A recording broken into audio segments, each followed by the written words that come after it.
All right, hey everybody. Welcome to the panel for Call of Duty Modern Warfare. I'm Jeff Keighley, and we've got a great panel here to tell you all about all things MW. So without further ado, let's welcome out Taylor, Jacob, and Joel from Infinity Ward.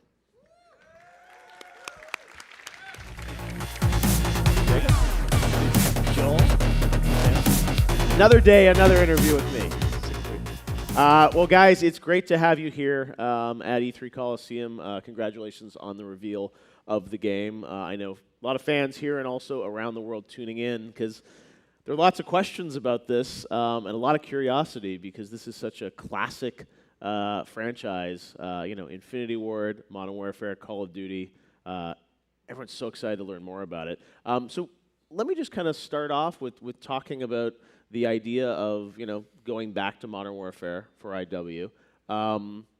Why go back to Modern Warfare? And also, not Modern Warfare 4, it's Modern Warfare. So you want to maybe, with you, Taylor, just sort of set up, what is this? What is Modern Warfare? What does it mean? Because it's not a sequel, right? It's not a prequel. It's reimagining, I think you're saying? Or? Yeah, that's the term that we're using. We're calling it a reimagining. We've been working on this game for 2.5 years now. And when we started out, we asked ourselves a really simple question. We just said, the words modern and warfare, what does that mean to us today? Kind of devoid from the games that had preceded them. And it's always been relevant.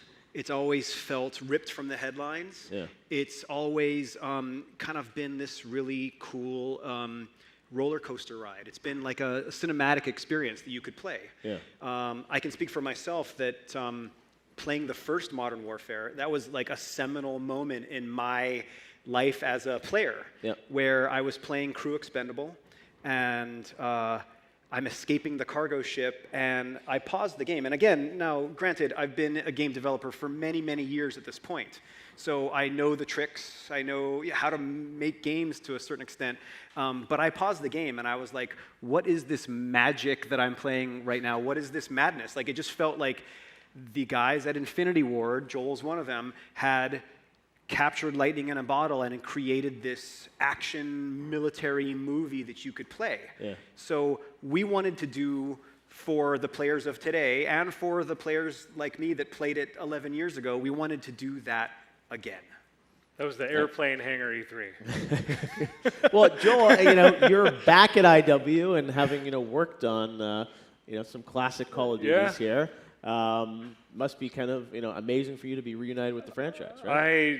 I went off for about 7 years and played with giant robots for a while, and then, got a little tired of advanced movement stuff, and games I was working on were making my eyes twitch, which is great, but I think I wanted something a little more realistic. I heard a rumor that Infinity Ward might be making Modern Warfare and returning to it, and I went and I hung out with Dave Stoll, my boss now, and I said, I heard that heard this is happening, and he said, kind of went, yeah, maybe, and I went, well, if you are, I want to be there.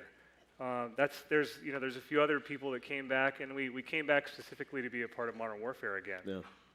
No, I mean, this game means so much to all of us, and Jacob, you and Taylor, having worked at, Naughty Dog, known for amazing narrative storytelling. Modern Warfare was a great story, but also, incredibly rich, engaging gameplay with real stakes. Can you maybe talk a little bit about sort of, why Modern Warfare? Like, it's, obviously it's a big franchise, it's revered by everyone, but what was the deeper reason of why you guys wanted to do a Modern Warfare game? Well, when we decided, okay, we got to figure out what our next game's going to be, we all looked around the studio and said, what do we want to make? And Modern Warfare is so beloved by us and by the fan base, and we just saw so many things that we could do with the new technology and the new storytelling techniques that we have that really hadn't been done before. The franchise has done all sorts of amazing, bombastic sequences, and we feel like the games that we've made, Infinity Ward in particular, have kind of gone as far as they can go with those, and so we decided what we can do now with the capabilities and the fidelity of the engine that we've built is to make something that's much more grounded, much more intimate, really focusing on the fidelity and nature of close quarters combat and all the performances that we can now get since we do full reality capture for all of our actors. It just seemed like the right time to revisit and reimagine it. Yeah, no, when we saw that first glimpse in the trailer, I've had the advantage of going to the studio, spend some time with you guys, looking at this thing, and I think the technology blows me away, but it's also, I think, what you're doing narratively with your sort of positioning of this. And you said something important about, the big bombastic moments. We all remember those from Modern Warfare, but I argue, it was the characters and a lot of the, just even the pace and the emotion of the experience that really was gripping, right? It's sort of the phrase I always use with Modern Warfare, right? You were kind of on the edge of your seat. That was so important, is having that contrast and moment to moment, and not having, everything, at a level, a high level all the time. You need these ebbs and flows to actually acknowledge something happening, being able to appreciate it, and then move on to the next thing. Having that in, it's so important. The narrative that these guys have brought to the game has, it tiered it up so high, and you actually you get an emotional reaction to the game. I think you've seen some of it too, but I've seen some of the levels a few times already, and I still have an emotional reaction to it. Now, we're not out to disgust, but it's definitely, what I love about it is they're intense, and you get something out of it. It makes you you start caring about these characters, if that's believed. I mean, that's surprising to me, because I always think, they're pixel people. But these characters feel real to me. It affects you, and that's the thing is, you're dealing with a massive franchise with lots of people that are curious about it. But as you said, there's a weight to it. I think that's the thing that I sort of really felt. I mean, when definitely I saw put it. his big boy pants on. That's what it really feels like. It's a grown-up Modern Warfare. Yeah, Jake kind of touched on it. The techniques that we have now at our disposal that we didn't have in 2007, for example. Making a game in 2007, the narrative of a game was more akin to making an animated feature, right? You have a character artist. Joel was one of the character artists, or the character artist, that's designing a character sort of digitally or analog, with clay, and then realizing what that character looks like. Then you find a different person to be the voice. And then you find a third or fourth or fifth, a team of people to be the motions of those characters. And yes, you can kind of put it together, but it is not the same thing as having actors who are inhabiting those roles, who are being those characters. So for us, when we started to make this game, it wasn't like, okay, who can we find that sounds like the old Price? And we're going to use the old character. It's like, who can we find that can be Price? That is the essence of Price. I think that's an important distinction here. So new actors in this one. Yeah, absolutely. Okay, Top to bottom. Yeah. The distinction I think that is important is we are not beholden to the exact sort of events of the previous games. Okay. We are beholden to the spirit of those previous games. When we look back at Modern Warfare 3, by the end of that game, the world had sort of moved away from the world that we all know it in a pretty great way. Nukes had gone off, and superpowers were invading other superpowers' countries and things like that. And so that storyline, because it had gotten bigger and bigger and bigger and more bombastic, had sort of started to diverge away from something that's really relatable. It was an alternate reality, essentially. Yeah. And so we just took it and we said, what are the things that people love about those games and about those characters that we, of course, also love? And let's strip it back down and let's make it really relatable. And let's now, with the new fidelity and the new other, the performances, we can capture so much more nuance.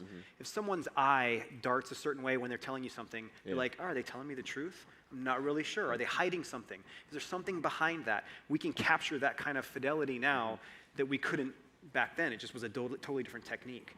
So we can tell a much more human, relatable story, combine that with techniques that Joel, I'm sure, can talk about, photogrammetry, things like that. We can make real spaces that feel claustrophobic, that feel real, that it doesn't have to be a big, ginormous explosion to make you feel a thing. No, and even that townhouse footstep. level that I think people see a little glimpse of there, but I mean it's intense, and you feel like claustrophobic, and I mean the stakes are. That level changed the way we make Modern Warfare. Yeah, okay, we had it working early on, and it was really clear to us we have this level that you guys haven't seen yet, and I'm sorry. We want to show it really badly.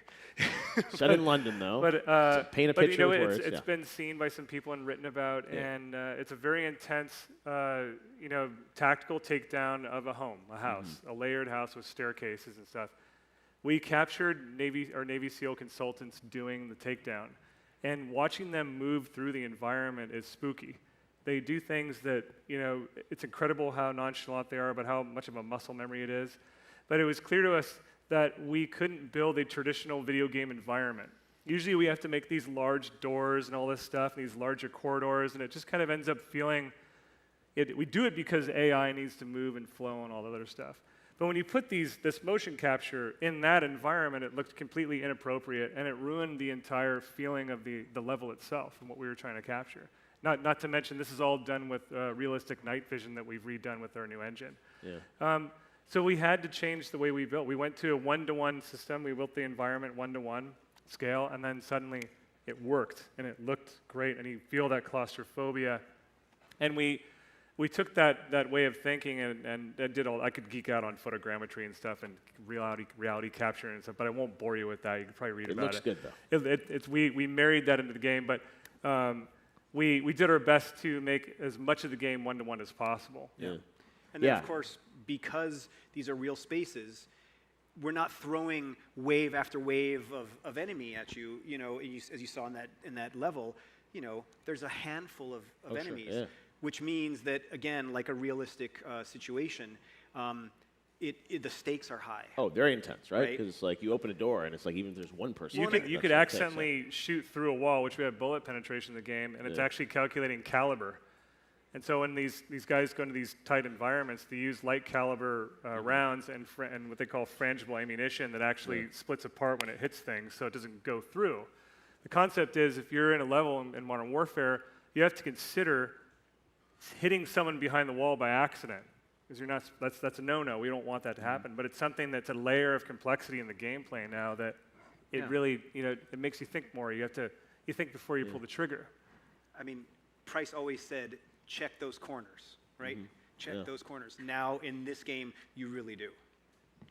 In certain types of levels. Right. Yeah. There's a wide variety of gameplay across the new Modern Warfare. What we've been showing people behind closed doors here at E3 are more intense close-up levels, but there's going to be tons of different, more open areas, and a lot of that's kind of teased in the trailer. Some of our larger scale battles where we're playing alongside rebel freedom fighters, swarming an enemy base, taking a hill just like in an old style Call of Duty, but now with these characters and these environments that are developed at such a higher fidelity and with so much more emotional connection that it really is more impactful. Let's talk a bit about the Let's put some characters up. Yeah, well, let's talk about sort of so there are two sides. Like Modern Warfare, like the old game. You're going to be jumping sort of from multiple perspectives. Can you maybe set up sort of the two sides to this this story? Sure. So in the first Modern Warfare game, there were these sort of two stories that were being told. You were playing alternately, for the most part, as an SAS Tier 1 operator, and then you were playing as a U.S. Marine. And those were the kind of the parallel storylines. And we really liked that as a concept. Right. And so, but in this game, you're playing as a Tier 1 operator, an SAS guy, who's playing alongside Captain Price. But the flip side of that is now you are playing as a CIA SAD operator who gets embedded with a local militia, kind of playing in the Middle East, in our fictional Middle Eastern country. And so we thought that was really cool for story, because not only do you get like you're overpowered and you're maybe going up against enemies that don't have as much technology as you, but you can also play the underdog and find the inverse of that. And what that does for gameplay is it just really opens up the palette, and you've really got to think, okay, I'm in this situation, I'm facing this kind of an enemy, and so how does that change my tactics, and how does that change my strategy? But of course, it's all based on the relationships of those people who are kind of alongside. Well, speaking of the characters, we have something cool for you guys. We do have some surprises. You want to kind of jumped the gun. I'm sorry. That's okay, Joel. We got to get there. We got 8 minutes I'm all left. We do excited. have a I'm lot of sorry. cool things to show you guys that no one I else wanna has show seen you before. art. So let's take a look. I think it's and meet some of the characters here, right? Yeah. All right. So you want to walk us through? Okay. Yeah. All right. So Captain Price. I mean, Yeah. Joel, you should talk about Captain Price. I mean, Captain Price, played by Barry Sloane. yes. Okay. This is actually the second incarnation of Captain Price. He started off in World War II. I had the assignment to work on Captain Price in Modern Warfare 1. And I was kind of thinking, when they first came with the assignment, I went, wait, this guy was in World War II. How's this work? And they said, just don't worry about it. Just make him look good and get him in there. Yeah. And so he actually started off as a Force Recon Marine in Modern Warfare 1. And there are images of him on the internet here and there where he actually had that's where the boonie came from. Really? It's a Marine. Yeah. It's a Marine hat. They wear those boonies all the time. So we fashioned the boonie, got it perfect, all that stuff.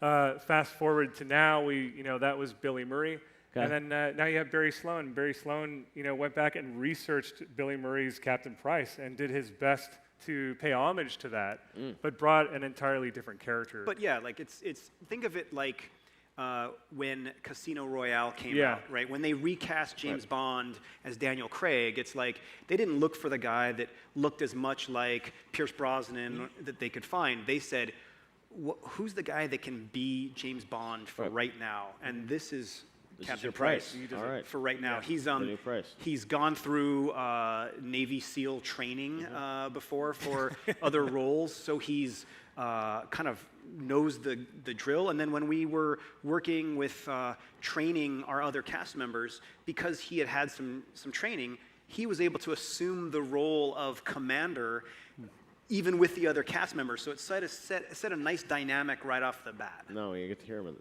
top. and of the he's show. not That's wearing awesome. we could take the boonie off this time a little bit. Yep. He didn't have to be a cartoon Say. character. No, I Right. said Yeah. more badass Price. All right. So this is half the game. So Okay. as a player, I'm playing roughly half the game, and Price is my commander, right? Okay. Price is the guy that I'm like fighting side by side with, and this is inspired by, again, a lot of our military consultants that talk about all these missions that these guys go on that you never hear about.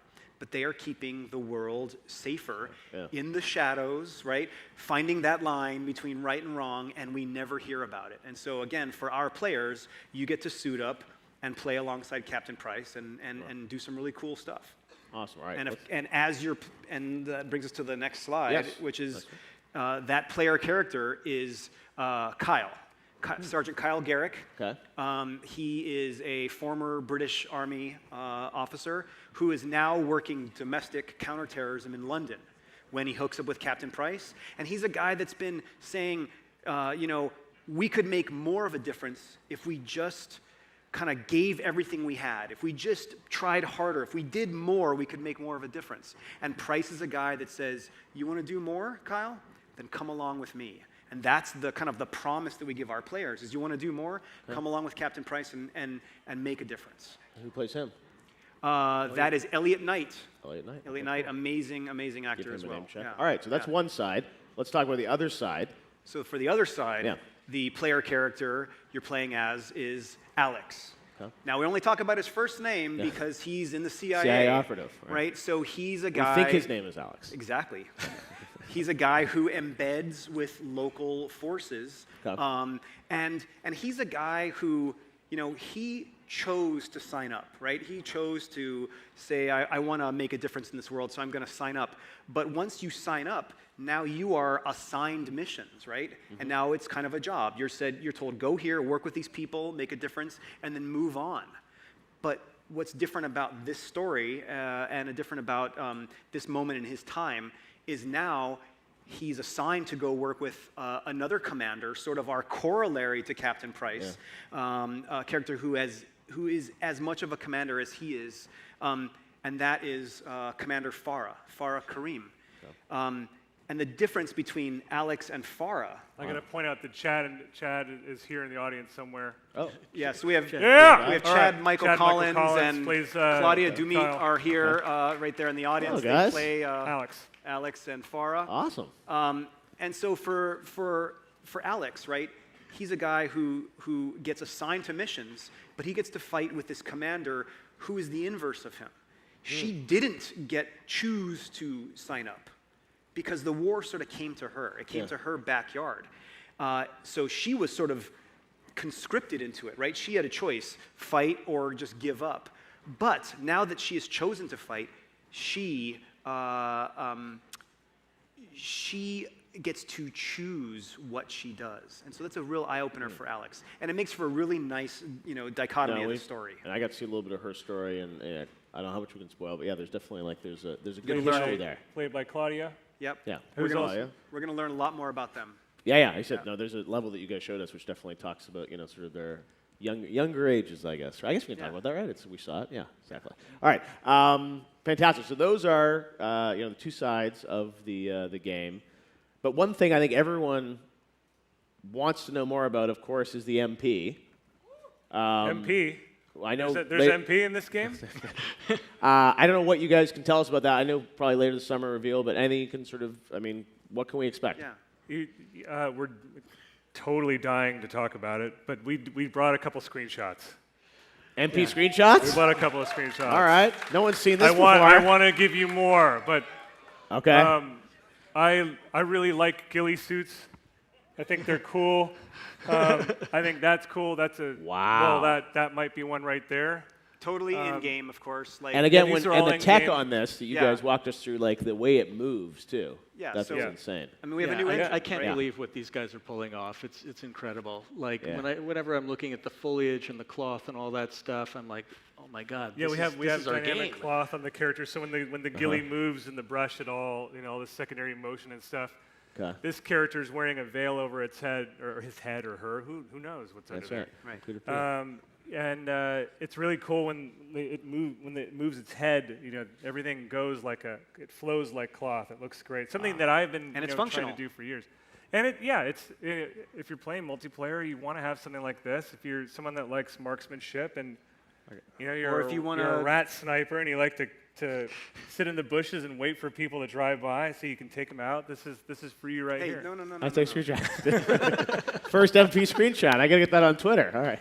I mean, the important thing for MP is that this is a unified experience, right? These are not modes. This is not a modal game. When you're playing Modern Warfare, you're playing Modern Warfare. Whether Yeah. you're playing SP or MP or co-op, you're playing in this same world. Yep. So Spec Ops is coming back. We're playing Spec Ops I don't again. know. I don't know if you guys recognize what that is. Yes. I don't know. Maybe you could figure it out. What is it? I don't know. It might. Yeah. Okay. brand new suit. What's that? All right. Okay. Cool. All right. Juggernaut suit's back. Wow. And I think something.